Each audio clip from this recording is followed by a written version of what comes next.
Hey there, it's Mitzi. Welcome to my channel. Today I wanted to give you a garden tour. Well, several garden tours in this video. It all started with a book that I've talked about pretty much since the beginning of spring, and that is Onward and Upward in the Garden by Catherine S. White. And Catherine S. White was married to the famous author E.B. White of Charlotte's Web. And so in this particular book, he wrote the introduction.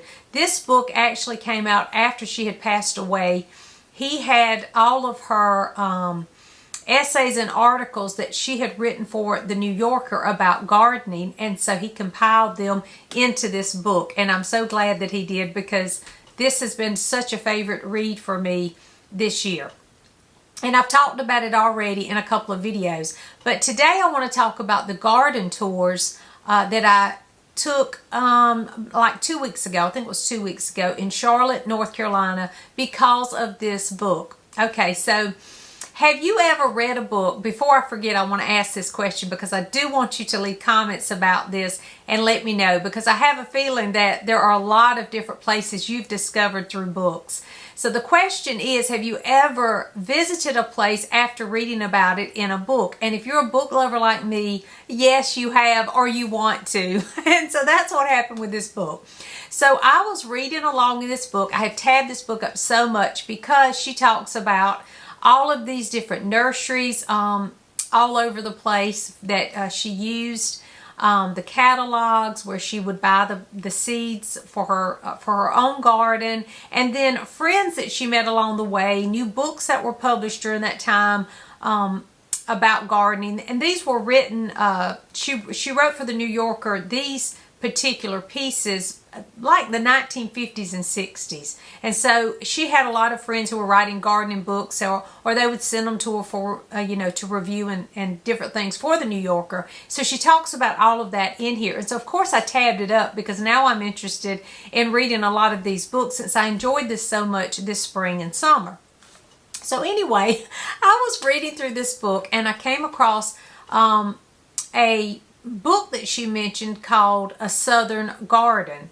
And I thought, oh, that sounds good, because I'm from the South. I live in South Carolina, and she was from the north, up north, and so I can't remember exactly where she was from. But anyway, she wasn't from the South, but she was interested in this book, and she talked about the author Elizabeth Lawrence and how they were friends. Well, then later on in another article, later on in the book, so it would have been several years later, she mentions the book again. I think she mentions another book by Elizabeth Lawrence and talks about Elizabeth Lawrence again. So I had tabbed that and I thought, oh, that's interesting. I want to find that book.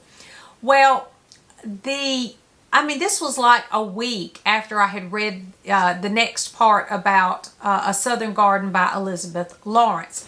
I received in the mail my this is the May-June Southern Lady edition for this year. This is Southern Lady, and if you are not familiar with Southern Lady, it's a great magazine. But anyway, I had a subscription for this magazine this past year, and when I was flipping through it, the first article that I came across was this Southern Spotlight article, and it says, History in Harmony. Nestled in the heart of a bustling North Carolina city sits a pair of historic gardens, courtesy of two ladies with a mutual love for nature. And there's this little picture here of this lady here who was Elizabeth Clarkson, and she's feeding a bird. There's a bird on her head. It's a great picture. And then this is from her garden. And then over on this side is a picture of Elizabeth Lawrence welcoming you into her garden. And so there is an article in here, and I read the article, and there's pictures of the, flowers and the gardens and all of that. So as soon as I read this, I said, I have to go. I am going to see these gardens. It's just meant to be, because I had read about Elizabeth Lawrence in here, and I think she actually mentioned Elizabeth Clarkson in here too. I can't remember. But I was like, I've got to go. And so in the article, it talked about the two Elizabeths, Elizabeth Clarkson and Elizabeth Lawrence, lived on the same street. So that makes it really interesting. And so Elizabeth Clarkson, which is Winghaven, that's the name of her garden, is several houses down. You walk just right down the street, and then you find Elizabeth Lawrence's house. And they both built those houses and moved in, and then immediately built a garden in their backyard. And so Elizabeth, I don't know why I'm holding up this book. Elizabeth Clarkson and her husband were all about the birds and the animals and wildlife. And so they wanted to create a space for people and nature to come together. That was sort of their goal.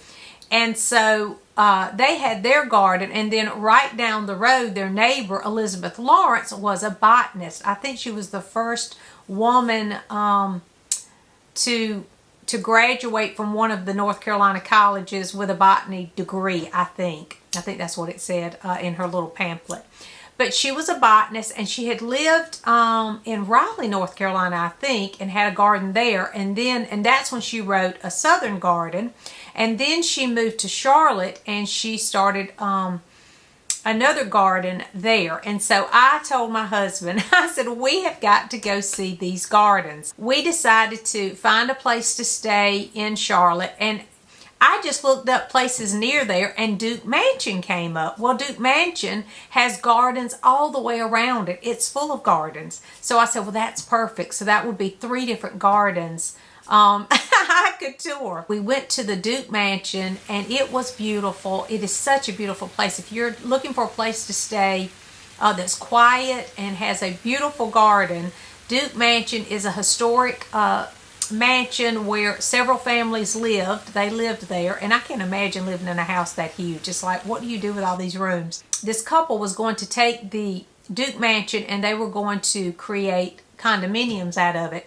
But then once they got there, they fell in love with the house, and they just renovated it and made it more like a bed and breakfast. So that's the kind of place it is. But it is beautiful. It was so quiet. Everyone was just so friendly. And so we had a great time at Duke Mansion. And so I'm going to put in a few little clips first of Duke Mansion since we started there. It was funny because they gave me, when I came to Duke Mansion, when we arrived at Duke Mansion, there was a really sweet lady there who helped us and checked us in and everything. And I was telling her about the book and, you know, going to the gardens, and she'd never even heard of the book, so she wrote it down. I don't even think she'd been to the garden, and it was right down the road. But anyway, she gave me this little funeral fan, or that's what I call these, funeral fans. And she said, if you enjoy gardens, then here's a map of the gardens here at Duke Mansion. And so if you look at this, you'll see this is Duke Mansion, and then these are the gardens. And if you flip this over, this extends to these gardens as well. So the gardens, you know, there's a lot of different little gardens here. There's a prayer garden, there's a children's garden, there's a reading garden, a rose garden. I mean, there's all different kind of little, a fairy garden. And so every little garden around Duke Mansion, and there was, when we went, I hardly saw anyone. So it was really quiet, wonderful time to go. And the weather was great. But, you know, it's just all these little nooks and crannies around the mansion where they're just secluded, even though you're in the middle of Charlotte, which is a city.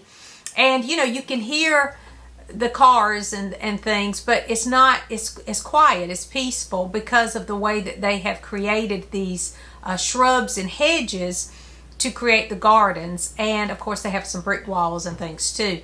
But it just was so fun just to walk through and explore different little surprises along the way. So I'll show you footage of all of that.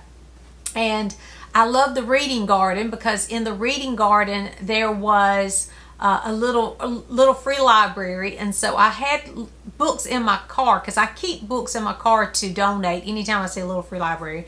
So I ended up putting a book in, and I found a book that I think Krista from Books and Jams had mentioned this book, and I'm going to show it later. I don't have it right here, right this minute.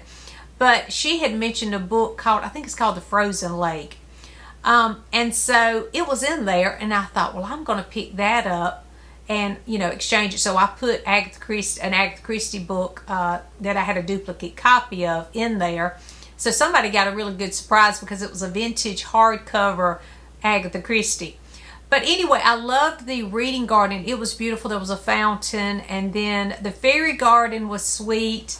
I loved all the gardens. I mean, let's just be honest. The prayer garden I really loved because it was, you know, just secluded off to its by itself, and it was a small little garden. And then I think I shared this on Instagram. I may not have shared it yet, but we went into the little children's garden, and I had brought along the book. Let me see if I got it. I do.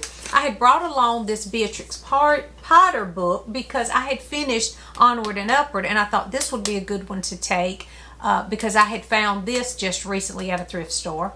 And when we arrived in the children's garden, as soon as you go in, on the tree there's this beautiful Beatrix Potter sort of carving in the tree. And so I thought, oh, how funny, I brought that. Well, as soon as we went around, and there was a bunny, and there was a bunny just hopping all along, and I said, well, he is welcoming us to this sweet little children's garden. One of the things I wanted to mention too was on another day when we were exploring the gardens, because I went out there every morning and enjoyed just sitting in one of the gardens and walking around. And I look over and I said, oh, Daniel, there's a hawk. That's my husband, Daniel. I said, oh, Daniel, there's a hawk there. And he was like, where? And I had seen these huge wings, this wingspan, you know, this huge bird. Well, it wasn't. It was an owl. And I was like running over there. So I figured that once I ran over, you know, it would scare it, but no, it didn't. And I'd asked the lady when I went inside, I said, I just saw an owl. And she said, yeah, it came with the mansion. And apparently they see it all the time. And it lives there in the garden. And so we stayed there for a long time just filming him and watching him. And he was on the ground, and then he was in the tree, and then he flew a little bit, but he never left the garden, and he stayed right there. So I guess he's just accustomed to people being there. So then we went to Winghaven, which is Elizabeth Clarkson's garden. She and her husband moved to Charlotte, and they built this garden. And for years what they would do was each one would gift each other for anniversaries, birthdays, things like that, a bird bath or a bench or something for the garden, a new tree or something for the garden. And they have created, I think it was 3 acres of garden behind their house and around their house, and it was just gorgeous. Before you start the tour, and there were several people touring there, before you start the tour, there's a little place where you can watch a video of them being interviewed about their garden. And they talk about this little bluebird that they had rescued, and it pretty much always stayed in their house. They would let it fly around the garden, but it would always come back. And it always loved watching itself in the mirror. And so it was just a cute little tale about this little bird. But as soon as we left there and went into the garden itself, I saw bluebirds and lots of other birds too, but there were several bluebirds there as well. And so it was just beautiful, all the little creatures and all that I love to see. But it is a fantastic garden, and in this garden she has just a variety. It was funny to see the difference between the two Elizabeths and their gardens, because one being a botanist, she had hers more like a laboratory, and this was just for family and friends to enjoy as they enjoyed nature. She had the Clarksons had a lot of educational programs and stuff that they would offer for children. It was so beautiful. Everyone was so friendly, and it was just a relaxing, calming place to be, and I could sit there all day long. And so then we walked down the road to the one that had inspired me to go to Charlotte in the first place, and that was Elizabeth Lawrence's garden.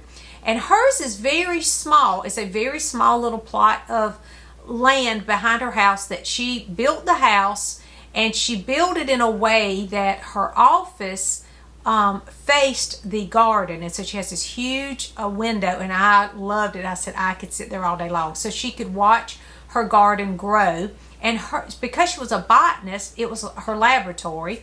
And so she took all these little note cards on everything that she grew there and grow, because her idea was she wanted to, her goal for this garden was she wanted to find what would grow best in a southern garden.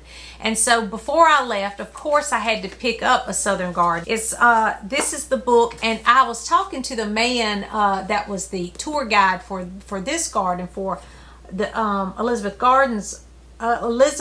Lawrence's garden, called A Southern Garden. That's what this book is. And he was just talking about how many people loved this book. And when I was reading just the preface of this, there was a lady that had mentioned that her professor, she was in horticulture, her professor had listed this as his first out of his top 10 gardening books. This was the first one that he said everyone should have in their library. So I was glad that I picked it up, and I am loving this just as much as I loved Onward and Upward. So I'm so glad I picked this up. And then I also, since I was there and I wanted to support the efforts of these gardens, I also picked up another Elizabeth Lawrence, and it's Through the Garden Gate. And so this is another one of just some essays that she's written about her garden and what grows in the South. And I need this because I live in the South, so I feel like that I will get a lot of tips and tricks about the Southern garden from these books. So of course I had to pick up books, and I was really excited to go to these gardens. And then while we were there, and I told the man all about the book I was reading and everything, he said there was a rose garden in the middle of the city that I must see before I left. And so we went, I think that same afternoon, we went to that garden, and wow, it was such a wonderful spot that you would not expect in the middle of this city. I mean, it was downtown in the city, and there was like a little cafe area. There were little places for kids to play, and it had this industrial city feel, but with all these beautiful flowers and trees and shrubs and things growing around it. It was just a gorgeous place. So I highly recommend going there as well. That was a wonderful spot. And there were house sparrows. These little sparrows were everywhere. So the birds enjoyed that garden too. So I had just a wonderful time seeing all the gardens. It was just beautiful. Of course, I did visit a couple of bookshops while I was headed to Charlotte. We stopped at Rock Hill because I had it was called Liberty Books, I think, there, that I really wanted to visit, that I'd heard of and I'd never been, and I loved it. So I'll be sharing a book haul for Liberty Books, as well as a couple of spots that I found in Charlotte. So I'll share the book haul, and I have a whole bucket of books right here beside me to share, but I'm going to share that in a different video because it'll just take too long. But the gardens were beautiful, and I'm so glad that I found them. Have you ever visited a place after reading a book, just been so inspired that you were like, I have to see this place myself? Let me know in the comments. Thanks for watching, and I'll see you soon.